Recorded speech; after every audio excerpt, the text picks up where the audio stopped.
Hello there, my name's Simon. Welcome to Bennett's BikeSocial. Welcome to sunny Malaga in Spain, and welcome to the launch of BMW's 2022 K1600.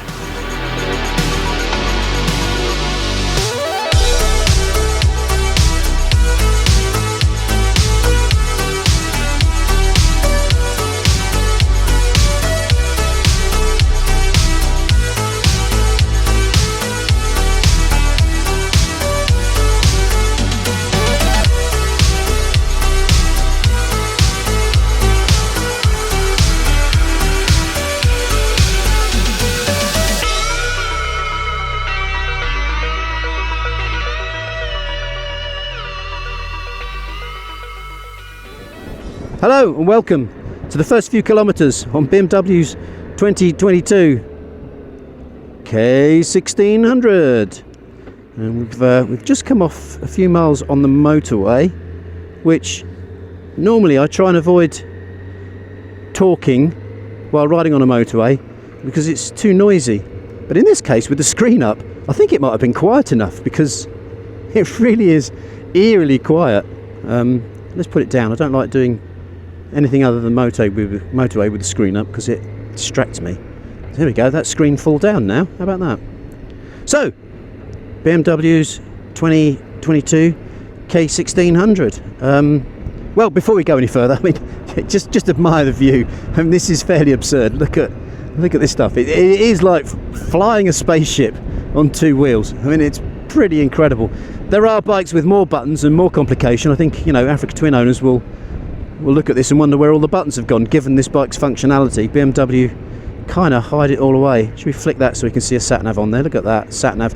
BMW have actually put an iPhone already in this little pouch here, so it's already kind of set up to work. But you can see there.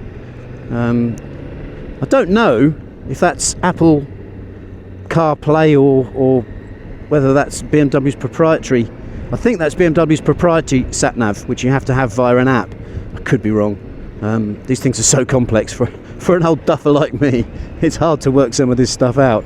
I'll get through some of the functionality later, but basically, if you're familiar with K1600s, then you'll be familiar with the general essence of this bike, because I think it falls under the rejig category of new bike. It's not a new bike, it's not revamped, it's not overhauled, it's kind of just tweaked a bit. And I suppose you'd say the significant tweaks are getting it through Euro 5. Which is great that BMW have done that, because the engine is such a unique piece of engineering. It would have been a shame to have lose it to Euro 5. But there are still a few sold. I think BMW in the UK sell a couple of hundred K1600s every year, and the GT and the GTL are the most popular. I'll get onto the different models in just a second. In fact, no, I'll get onto them now. So as before, there are four models of K1600. There's the base model, if you like, which is the GT. Which just comes with the panniers, and to be honest, it doesn't come with a huge amount of spec. It hasn't got a quick shifter, for example, as standard. Then there's the GTL, which is this fella I'm riding here, which is basically the GT plus a top box, plus a stereo, plus a slightly more relaxed ergonomics, with a slightly more sort of pull-back handlebars, and slightly, I think the slightly lower pegs and slightly further forward. Then there's the bagger, which is the sort of American style K1600 with a cut down back end, shorty back end, different shape panniers, again even more relaxed riding style, and footboards instead of foot pegs. And then there's a bagger Grand America, which is like the GTL version of the bagger really, which is with a stereo and with a top box. Okay, we're just pulling up to a halt. So that's all pretty as before. And then, so yeah, let's get onto the engine. So Euro 5, it makes 161 horsepower, same as before. It makes it 1,000 RPM lower at 6,750 RPM.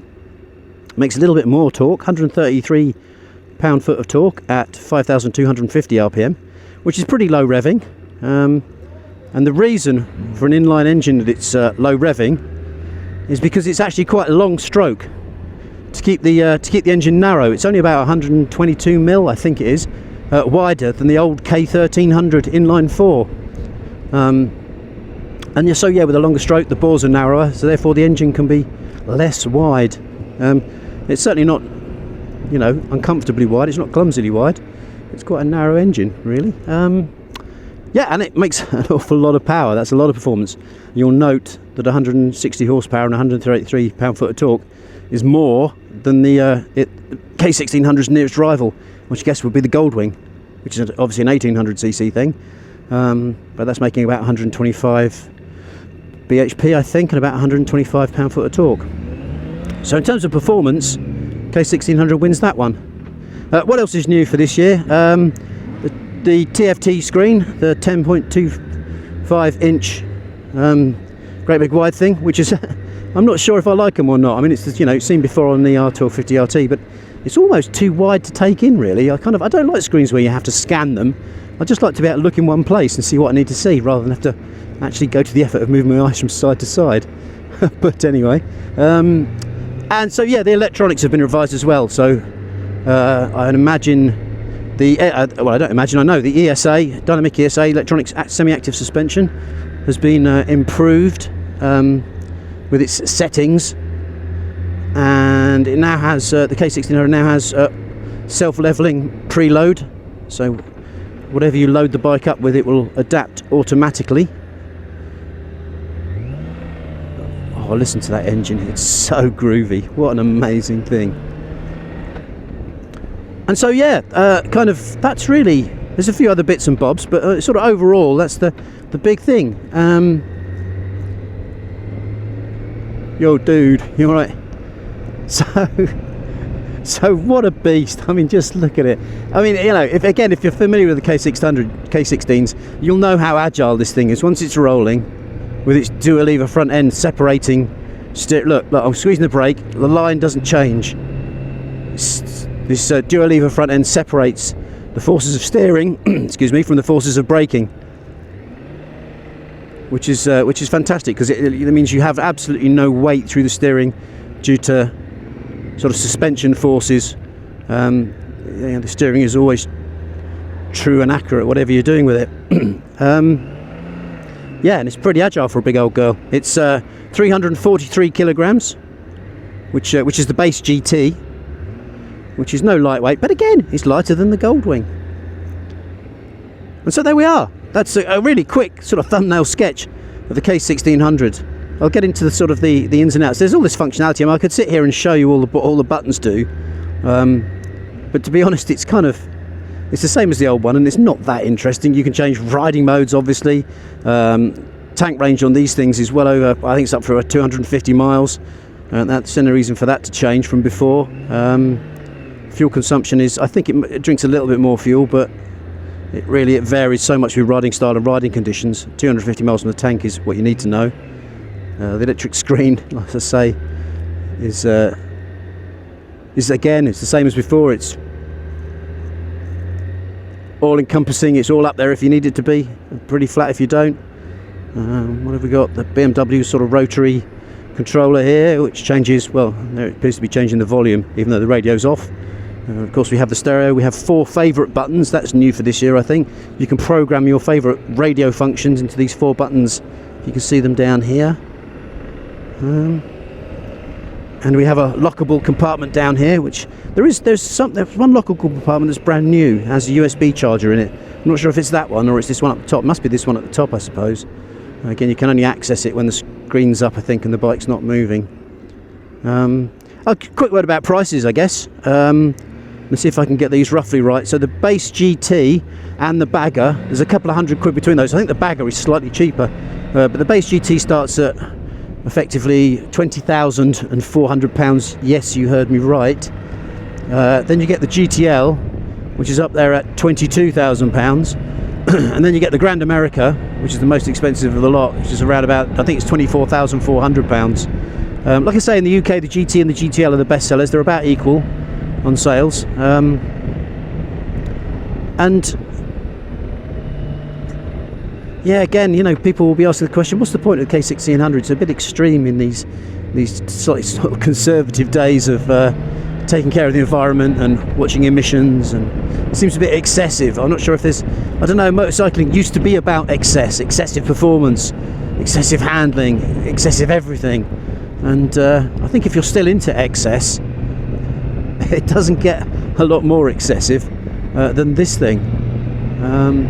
I mean, look at the way it just purrs. This engine is something else. It has such an enormous amount of energy, and it's so smooth. It's in perfect primary and secondary balance for people who are interested in that kind of thing. It's quite a long crank. Managing those sort of torsional forces was one of the things that BMW, because they'd never built an inline, Motorrad had never built an inline six before, so they went to the car division and got some technology from them about how to arrange the crank, how to build it. Back in 2011, that was on the launch of the original. And you know what? There is a lot about the K1600 that is almost automotive. It is like the ultimate expression of BMW automotive division as opposed to Motorrad, because it is all about performance, luxury and technology. They are the brand values of BMW cars. You know, it's kind of like this is like an M series. It really is something else. Like I say, it's not everybody's cup of tea, and you certainly have to be reasonably well disposed to be able to afford one. I think the PCP repayments start at sort of like 250 quid a month, with a whopping great final payment. But if this is your bagger, then fill your boots. Right, let's do a few more miles of these twisties and get back to you with a slightly more considered conclusion shortly.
Well, that has been a fairly extreme day's ride on the new, revamped, rejigged, retweaked K1600 GTL in this case. Because it's an extreme bike. It's right out at those sort of a niche of a niche of a niche. In a way, it's kind of a bit of a dinosaur, because in this day and age, everything's a bit more about convenience and everything's about being a bit more ecologically sound, I guess. Motorcycling is a little bit more perhaps conservative with a small c than it used to be. But this thing is still out there on the outer edges of what on earth have you got one of these for? And I'm glad it still is. So, 1649cc inline 6-cylinder engine is absolutely peerless, because there literally is nothing else out there that on a motorbike in current production that matches it for its smoothness, perfect primary balance, perfect secondary balance. It's an astonishingly linear, almost electric power curve, the way it just bulges with power. Super smooth, and it's quite low revving as well, because it is such a long stroke engine. To make the thing narrow, it doesn't rev that hard, so this torque, all this torque and all this horsepower is available quite low down. And again, the throttle, ride-by-wire, BMW's first ride-by-wire on the original K1600. They've refined it a bit, but it is still a bit like a huge, great volume control. Loud button, yeah, it just goes, which is very silly and very entertaining. And because it's shifting so much mass, 343 kilos, it's lighter than a Goldwing, heavier than just about everything else. There's still plenty of chunk to shift. And it still is an extraordinary feeling of physics to move that mass down the road at such speed. An astonishing thing. So deeply entertaining. I think if you own one of these and you've paid for it, you will appreciate it every time you ride it. It is like, yeah, this is pretty special. So, you know, the improvements for 2022. Well, you know, the Euro 5 extra performance that it's had was not because of Euro 5, but it's allowed them to go in and tweak the fueling and just make it perfect. Yeah, that's an improvement. It's got loads more of that, as I've said, at the bottom end. The dash, yeah, okay, it's a lovely dash. A little bit too wide for my taste. I haven't really got my head around the width of these things yet, but again, borrowed off the 1250 RT, so that's a good thing. One thing I've learned, it has got, the first bike had cornering headlights that swiveled as you went around a corner a little bit, they just tilted. Now it's also got up and down lights as well, which I guess is to compensate for the new automatic preload. Before you had preload on switch, now it'll tailor itself to whatever load you're putting on it, he says. And the headlights will compensate automatic as well, which is quite cool. And it has got engine braking control now, which it didn't have before. But again, I think you have to be riding it fairly sportily to make the most of that. And then, you know, there's the things like I say, the price. I mean, the price, you know, it's not cheap. They don't sell many of them in the UK. A couple of hundred bikes, I think, last year, mostly GTs and GTLs. And you have to pay for that privilege. £20,000 for the base model, £20,400 for the base GT. This GTL comes in at £22,000. This is going to be more because I think it's got either the touring package or the comfort package, which I think includes the crash bars and the fog lights and a few other bits and bobs. So that makes it more expensive still. So you could well be looking at the thick end of 25 grand. And the bagger, of course, is about the same price actually as the GT, which is about I think it's about £20,300. And the Grand America, which is the ridiculous bagger with the top box and the stereo and all the rest of it, is £24,000, which is a crazy amount of money. It's more than I could ever spend on a motorbike. Although, you know, on PCP it is probably, I don't know, 250 quid a month or something, which is substantial, but I guess it's not beyond the bounds of possibility if you really, really, really want one. And, you know, I guess the bike's biggest rival is the Goldwing. I mean, that's really what it's all about. And I guess America is probably the biggest market for these bikes. That whole idea of just blasting across the freeways or whatever it is, across the Midwest, which, to be honest, it'd be a bit of a waste of this bike's abilities because it is such a good handling thing. This dual lever front end, you know, I'm glad BMW still make the dual lever front end because I'm a big fan of it. And I'm also glad they've actually gone to Euro 5 for the engine in the first place. I wish they'd done it for the LK series, for the 1300s as well. So I really enjoyed them. So I'm glad it exists. Extreme as though it is, I'm still glad it's here. Now, there's tons of stuff that I haven't talked about.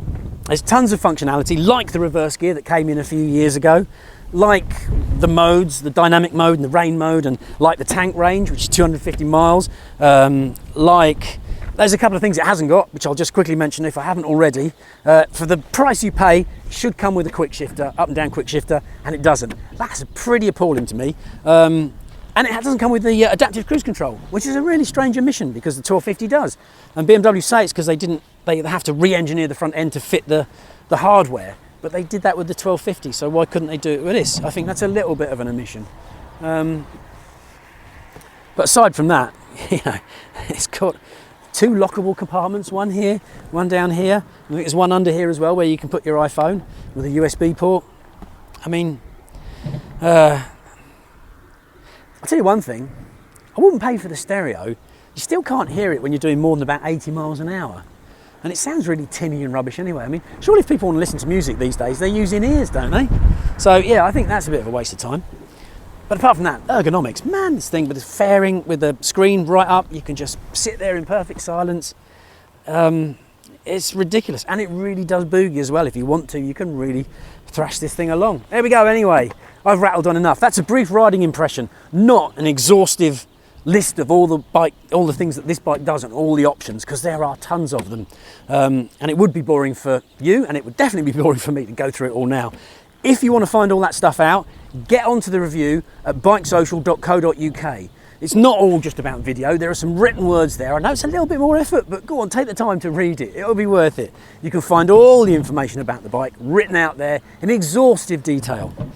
So there we go. That is the 2022 K1600 GTL with all its Carlos Fandango bling It's an extraordinary thing, and I'm glad it's still extraordinary. Thank you very much for watching.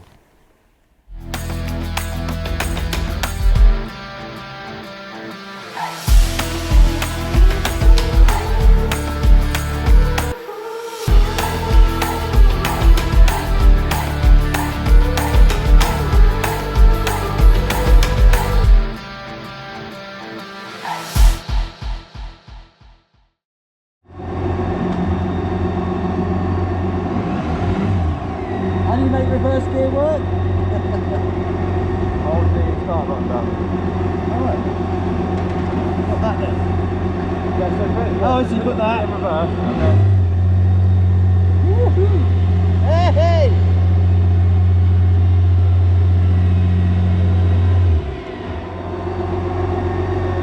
Check that.